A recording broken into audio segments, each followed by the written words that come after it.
Yeah, I mean, not how you draw up your first opening day start with it being the first time you haven't ever made it out of the first inning. So,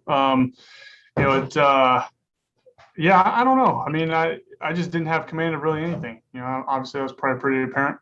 I think my sinker was my best pitch, and looking back on it, it's one of those adjustments that you make, in the second or third inning, just throwing more sinkers, throwing more fastballs, but didn't even really dawn on me at the time to just go ahead and keep throwing a bunch of those. But they did a good job of laying off some pitches just down below the zone, and then in the chance that I did execute a pitch, they put a good swing on it and hit it, right where they're supposed to. So they did a really good job. They had a good plan.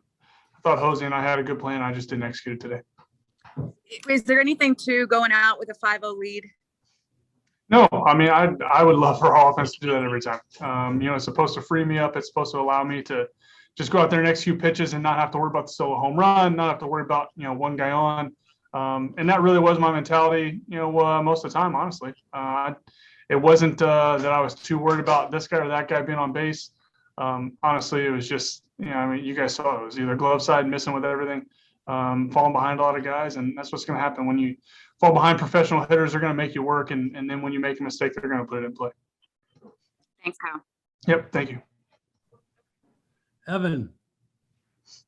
Thank you. Hey, Kyle, in the first, there seemed to be a lot of sliders and cutters, I think, that kind of went off, I guess, glove side to right-handed hitters.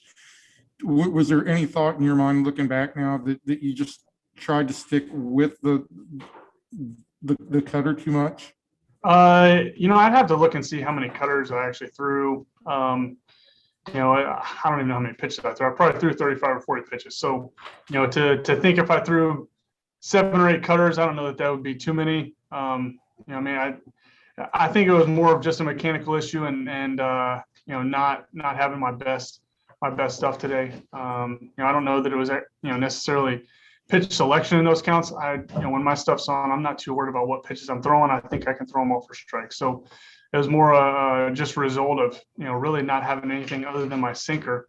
I don't know that it would have mattered if I'd have thrown 4-seamer, curveball, slider, cutter, even my changeup. I pushed a few changeups. So, I don't necessarily think it was pitch selection. It's hard to really go off that, only facing 7 or 8 hitters.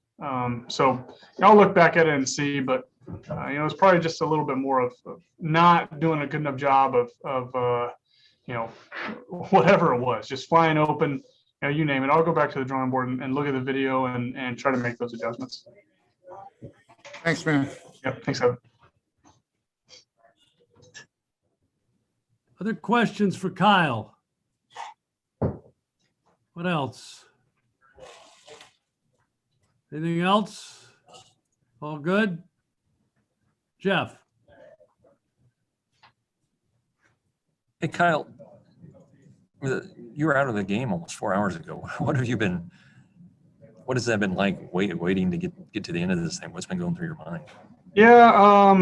I went inside, I set my stuff down and changed my shoes and threw my hoodie and went back out. Like I said, that's the first time I haven't made it out of the first inning. So, I definitely didn't want to just sit in the locker room the whole time. I feel like I put the team in a bad enough situation.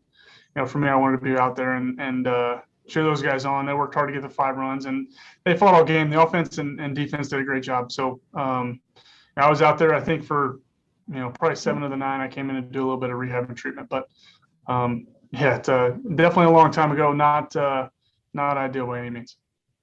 Okay.